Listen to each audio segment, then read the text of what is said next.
श्री स्वामी समर्थ. नमस्कार स्वामी भक्तांनो, तुमचे स्वागत आहे. कसे आहात तुम्ही? स्वामींच्या कृपेने आनंदितच असाल तर आनंदितच राहा. तर स्वामी आपल्या भक्तांना कसे सुंदर विचार सांगतात ते नक्कीच ऐका. स्वामी सांगतात, बाळांनो, तुमच्या आयुष्यात आलेल्या दुःखांना पाहून तुम्ही पळवाट काढली तर पुढे येणारी सुखे तुमच्यावर रुसून जातील. तेव्हा बाळांनो, लक्षात ठेवा, दुःख बघून कधीच उदास होऊ नका.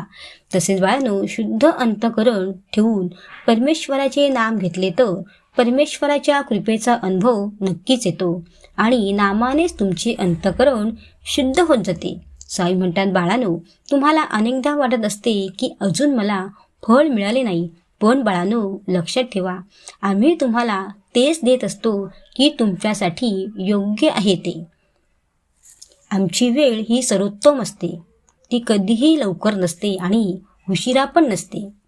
तसेच बाळांनो, तुमचे नियोजन कदाचित अपयशी ठरेल, पण आम्ही तुमच्यासाठी केलेले नियोजन कधीही चुकत नाही, कारण आम्हाला तुमच्या भविष्याची पूर्ण जाणीव असते. बाळांनो, हे लक्षात ठेवा.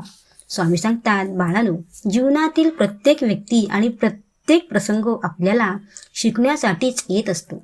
बाळांनो, भक्ती म्हणजे फक्त देवाचे स्मरण नाही, तर प्रत्येक कर्मात आणि वर्तनात दिसायला हवी.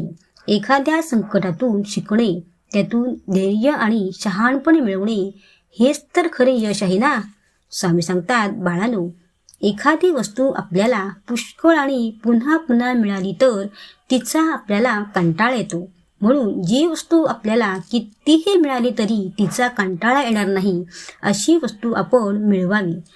अशी अवीट असणारी एकच वस्तू आहे, ती म्हणजे परमेश्वर होय. म्हणून परमेश्वराचे अगदी मनापासून नाम घ्या, म्हणजे तुम्हाला कधीच वीट येणार नाही. बाळांनो, परमेश्वराच्या नामात इतके तुम्ही लीन होऊन जा की तुम्ही करत असलेल्या कामात कंटाळा नाही आला पाहिजे. तसेच बाळांनो, जे दुसऱ्याच्या परिस्थितीला पाहून हसतात, नावे ठेवतात, त्यांना परमेश्वर कधीच माफ करत नसतो.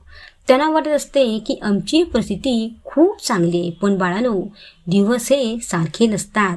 म्हणून बाळांनो, लक्षात ठेवा की परिस्थिती गरिबीची असते, पण उद्या मात्र त्यांची परिस्थिती खूप चांगली होते, अगदी कायमचीच होते. सर्वांशी चांगले वागा, भेदभाव कधीच करू नका.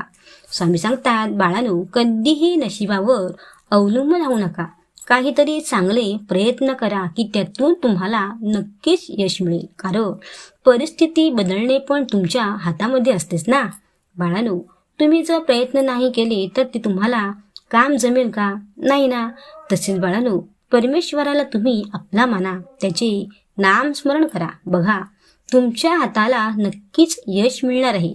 यश द्यायचे काम फक्त परमेश्वराशिवाय कोणीच करू शकत नाही.